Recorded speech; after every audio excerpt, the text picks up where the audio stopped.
Hey Judy, what's wrong? It was a cold day, with Christmas songs playing everywhere in the city. I stopped to admire a tree ornament that caught my eye. My husband, his breath visible in the chilly air, turned his head to look at me from a few steps ahead. He smiled softly, his ears red from the cold.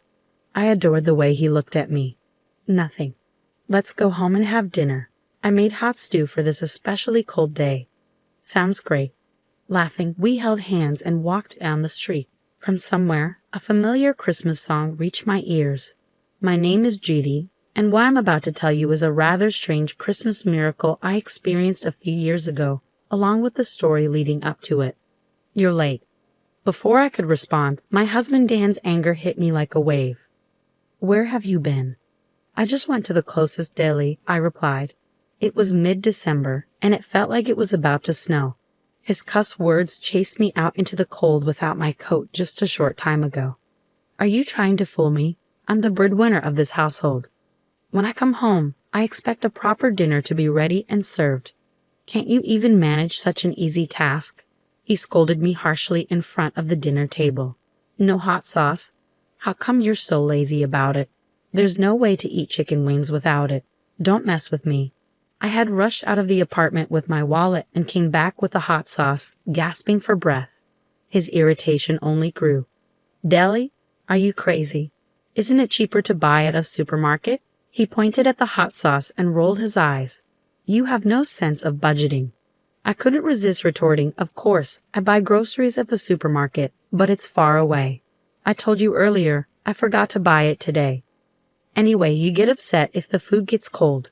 That's why I went to the closest shop. I did forget to add it to my shopping list and had run out, but I was sure the chicken wings tasted fine even without it. I didn't understand why he was so angry about it. His anger didn't cool down at all. Where's your apology? I did apologize earlier, didn't I? What's with your attitude? You're the one who... My retort added fuel to the fire, and he continued throwing his temper at me for another hour. Who wants such stale food now? In the end, he flipped the plate of chicken wings and went out to get dinner elsewhere. A few days later, I went to clean my parents' house, which was up for sale, and stopped by to visit an old lady in the neighborhood whom I called Grandma. Listen, Roma, your prediction was off for the first time. I didn't predict anything, Grandma, who had cared for me since I was a little girl, said, laughing ambiguously. No way. Everything you predicted since I was a kid came true. If they weren't predictions, then prophecies, I said with a wry smile. Remember when you told me not to go to the mall? There was a lightning strike, and it almost burnt down. Another time, you insisted I go out when I wanted to stay home, and my house got robbed. If I had been home, I would have faced the robber for sure. I still got chills remembering it. The robber was caught later with a knife in his pocket. What if I had been home that day? Grandma's predictions often came true, like she was a real prophet. Hey, Grandma. Yes. Even though she said it was all in my mind or just a coincidence, she listened when my voice became serious. I don't think I would have been prepared for my mom's illness if you hadn't told me. She was my only family, and you gave her peace of mind by telling her I'd be blessed with something special one Christmas not far away. My mom was relieved to know I'd have a bright future before she left me. She told me about it in her hospital bed, and it was a ray of hope for her. Seeing her content about it was a sign of her love for me. That's why when Dan proposed to me on Christmas Day, I thought it was just as you predicted. I met him through a mutual friend. He seemed like a humble and gentle guy back then. But once we got married, he turned into an arrogant husband. Just like the hot sauce incident, he got upset over trivial matters. He complained the food was too cold or the salad was too lukewarm, even though he was the one who let it sit while he played on his phone. He criticized everything I did, from cleaning the apartment to washing clothes. Nothing I did was up to his liking, which made me feel trapped and suffocated. I don't want to go back home to him, I whined to Grandma, feeling a sting in my nose. Now it's almost sunset. Don't you have to go back and cook dinner? She glanced at the sky and rushed me, though I was slow to move. Feeling softly rejected, I stood up lazily. You're going to be okay as long as you stand your ground. Even though you'll have struggles, you're going to be happy one day. You'll have a Christmas that will make you jump up and down in joy. So just live straight and truthfully. God is watching. I quickly turned around at her words that softened my heavy heart. Is it a prophecy? Let's see. I'm just an old woman, she said with another ambiguous smile, baffling me.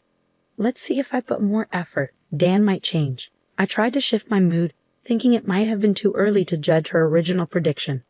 But then it was dinner, massages, ironing his shirt. Dan's hostility toward me only got worse.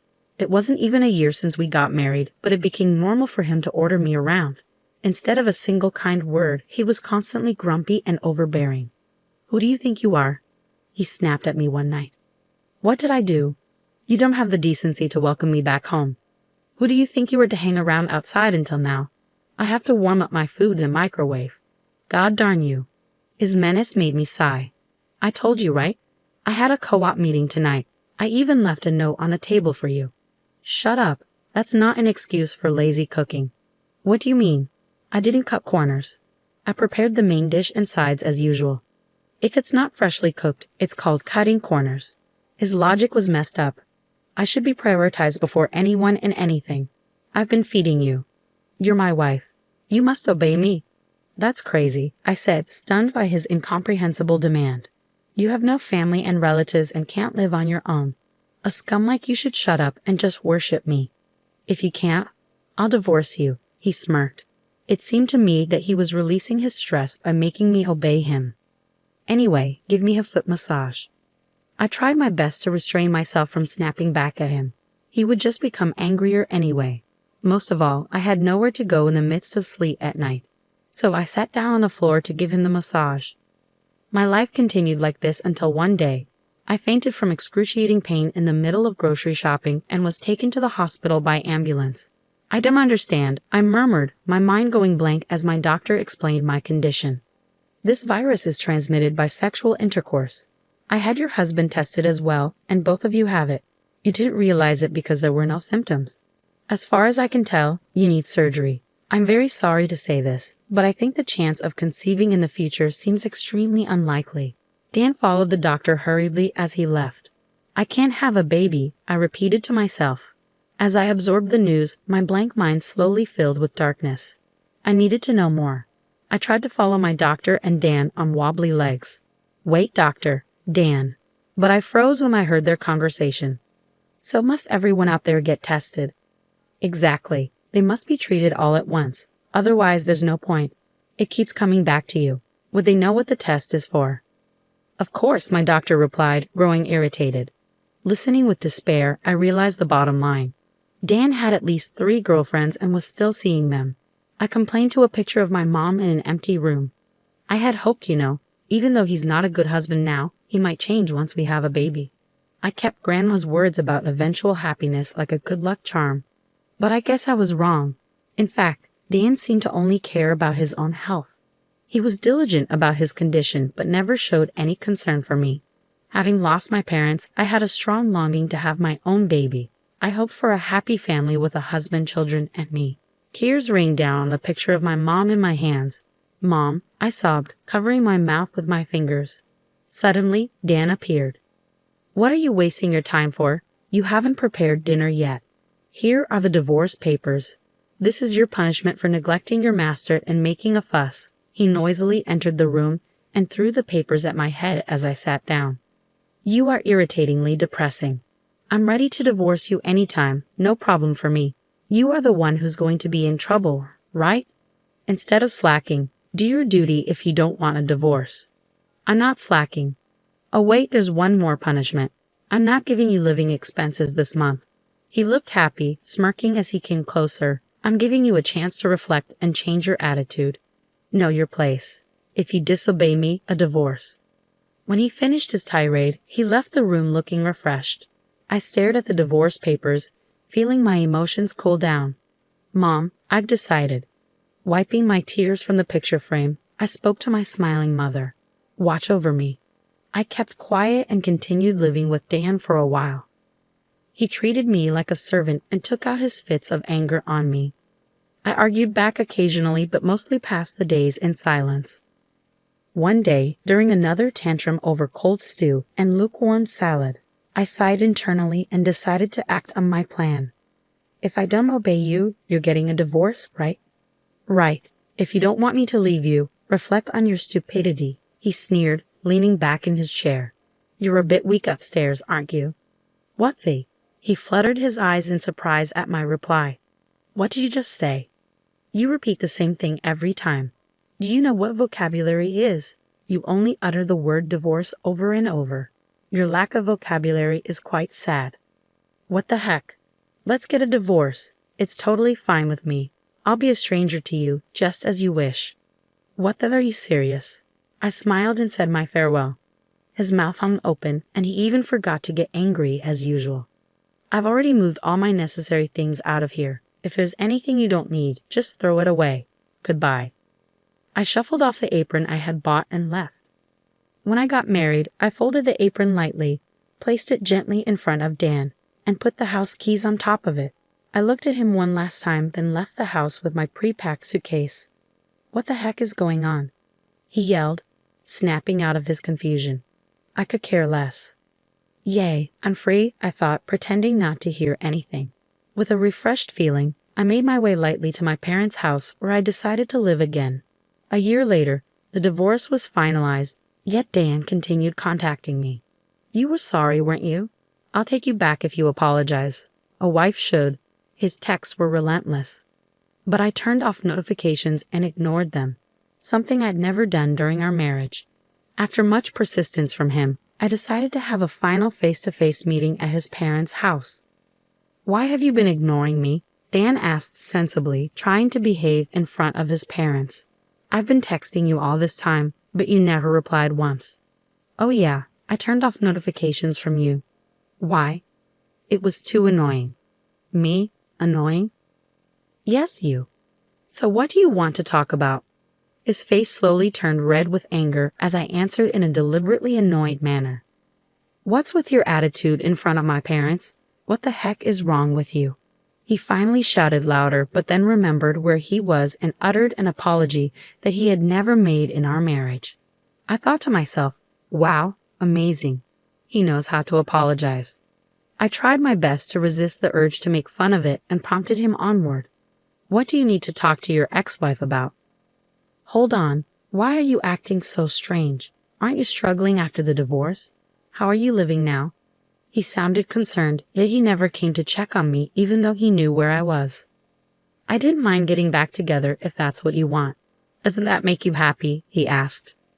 Not at all. I almost laughed at his overconfidence. It doesn't make me happy and doesn't help me in any way. I'm making enough income to support myself. Besides, the living expenses you gave me were only $500 a month. It wasn't enough for what we needed. I mean, you're the one struggling to manage without me, right? The cost I was covering for you is gone, and I'm much more comfortable being alone now. I don't understand the point of getting back together after being free. Puzzled by my casual attitude, he remained unsettled in front of his parents. Listen, Dan, stop acting like a kid who got caught doing mischief and calm down. There's no point in trying to make yourself look good. They know all your secrets. What secrets? I sighed and decided to reveal the truth. You're mistaken about me. I wasn't just a housewife.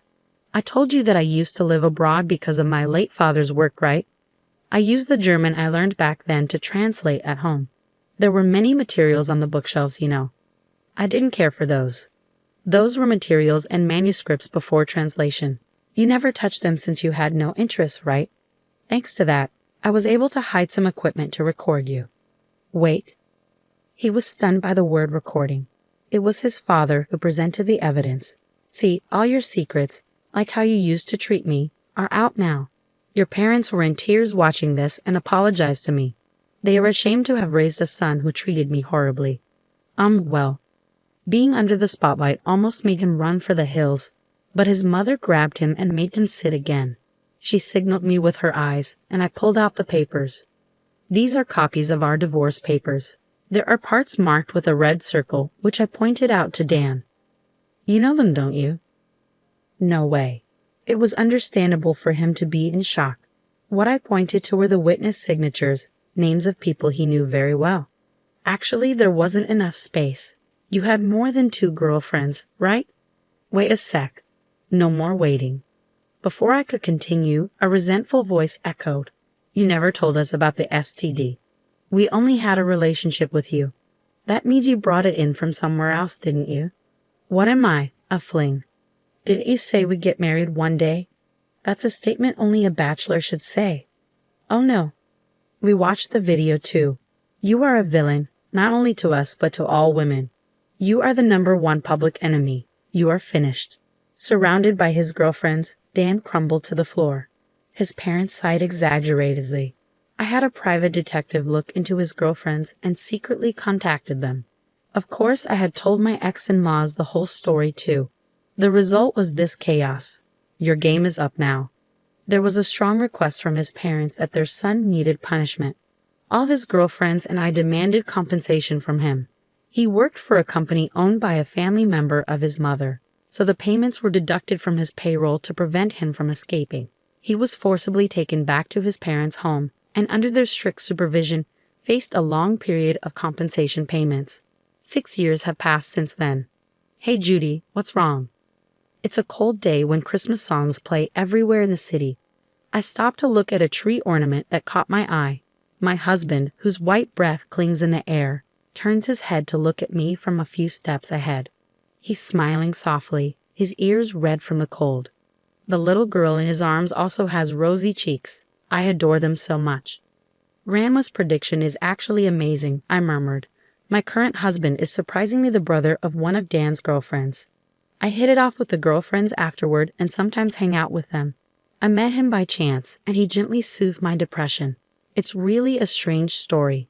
If it wasn't for what happened with Dan, I'm sure I wouldn't have met my current husband. So that's what Grandma meant when she said I'd struggle but be happy, I mused. Once again, I was amazed by Grandma's prediction. Moreover, after we got married, I got pregnant, which was said to be extremely unlikely. I remember getting sick on Christmas Day and being rushed to the emergency room, where the doctor indicated I was pregnant. I was literally jumping up and down with my husband, and the annoyed nurse scolded us to keep calm and rest. It was a true Christmas miracle. This time of year makes me reflect deeply. I've been hurt a lot by Dan, but now I'm so happy. Mommy, I came out of my thoughts when my daughter left my husband's arms and clung to me in her fuzzy coat.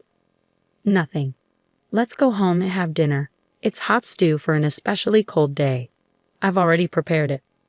Sounds great, yay. Laughing, we held hands and walked down the street. From somewhere, a familiar Christmas song reached my ears.